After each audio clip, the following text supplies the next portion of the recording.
yesterday. We got to know you here a year ago, and what a season! Coach Todd Golden joining us from the University of Florida. You, we knew you were going to be good. That's all we heard. But, I but man, appreciate you saying that. you didn't waste any time. It took a year, but we got here. And no, thank you. We've had a great year.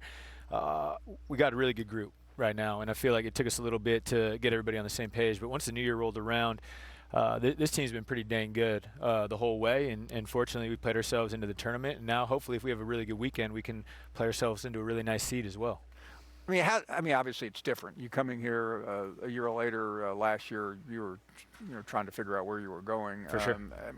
I realize there's so many new entities in college basketball, the portal and among them. But Yeah. How do you think you were able to turn this thing so well? Well, when we got down here 2 years ago in March, talk about trying to figure everything out.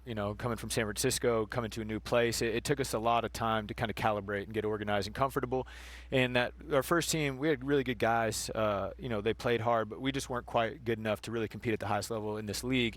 But that first year was a great kind of learning experience, and it really allowed my staff and I to get on the same page and understanding what we needed to bring in to be able to really compete. And we went out and got 6 or 7 transfers. Fortunately, we hit on 2 freshmen that are playing really, really well right now. And, this team has been really good because they're unselfish. They like playing together, and they've done a really good job continuing to improve as the year's gone on. Yeah, all I remember when you got the job, I saw an interview, or maybe we were talking to him, I don't remember, with Bruce Pearl, and you were talking about his time.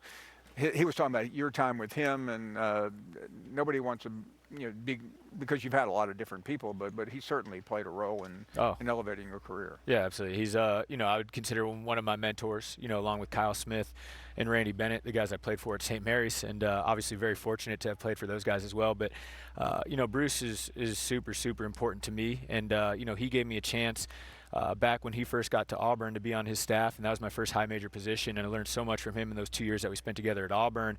And the reality is, if I hadn't been there with him, I probably wouldn't have gotten this opportunity. Just being in the league, familiar with a couple people that worked in the administration at Florida because of that time, and it definitely helped prepare me for this opportunity that I have right now. I know the youth jokes are getting old, but I still have a hard time imagining you not being carded at a bar. I'm sorry. No, it's all good. Hey, it's like you said, it's a good problem to have. I'll ride it out as long as I can, and shoot, man, it's a good thing, I guess, and I'm not upset about it. When we have great coaches in their 60s and 70s, but being closer in age to your players than anyone else, does that give you a little bit of a connection that maybe others don't? I think as times continue to change, within our profession, within college athletics, and I think it's more important now than ever to have a really true, solid relationship with your guys. And things can change so quickly, and they have to have that trust and that belief. And I feel like it allows me to be a little more mobile, especially in the recruiting process. It allows me to build relationships a little quicker. But then once we get here, it's a big, not only for myself, but for our staff. We're really trying to get these guys to understand how much we care about them, and also spending as much time with them as we can, throughout the course of the week. And, again, I assume I'll continue to evolve and change, as I continue to get older. But it's definitely something that I enjoy, just being around these guys, whether it's on or off the floor. We're talking to Coach Golden from the University of Florida. Every coach sells various things, their own record, their own past. But Florida, and I think too many people maybe don't appreciate it. I know you do because you work in that building. But the richness of that tradition is unbelievable. Incredible. Honestly, it was what we had a great run at San Francisco, and we had some opportunities. But when Florida came calling, it was a no-brainer for me. And a big part of it was when I was playing back at St. Mary's in the mid-2000s, Florida was winning back-to-back national championships. So when we got knocked out of the tournament, I'm watching, and it's Torian Green, who's on my staff now, Joe Keem, Al, Corey Brewer, all those guys, Lee Humphrey, who does our radio, just winning back-to-back national championships. And so that always resonated with me. I feel like the brand is super strong. The Gator logo is recognizable across the country, orange and blue. You have fans everywhere. I would say that's one of our biggest selling points. It was the first thing that we talk about with recruits when we get them on campus is, hey, we were drawn here because of this rich tradition and history, and the goal is for everybody that comes into our program to want to build and be a part of that. Coach, I know everybody comes here with different purposes. We've talked to a few folks that need to win. Yeah. That's pretty obvious. You want to win, and it's the goal. It's a long week. But knowing you're in the tournament, does that change your approach to Nashville? You know what? I think for us, especially because we lost to Vanderbilt on Saturday in a tough game, we want to make sure we go into the NCAA tournament with some momentum. And, obviously whoever we play tomorrow night is going to be a big challenge. Georgia, Missouri tonight.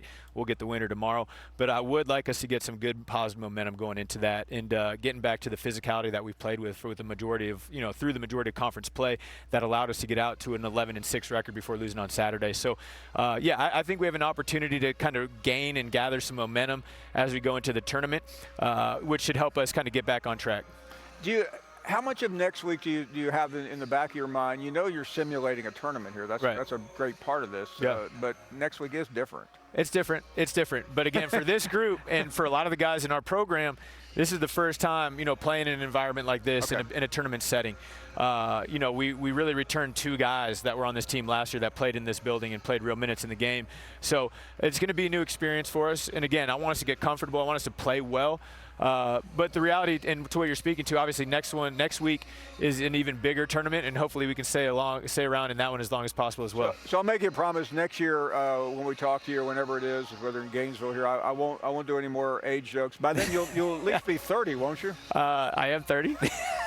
I'll be 39 at this point next year for sure. Man, that 40th birthday is going to be painful, isn't it? It's about a year and a half away. A year and a half away. Just wait till you hit the ones after that and that one after that. Coach, always great to see you. Thanks so much. Paul, appreciate you, man. Thank you. Bet. Coach Todd Golden from the University of Florida. We'll be right back.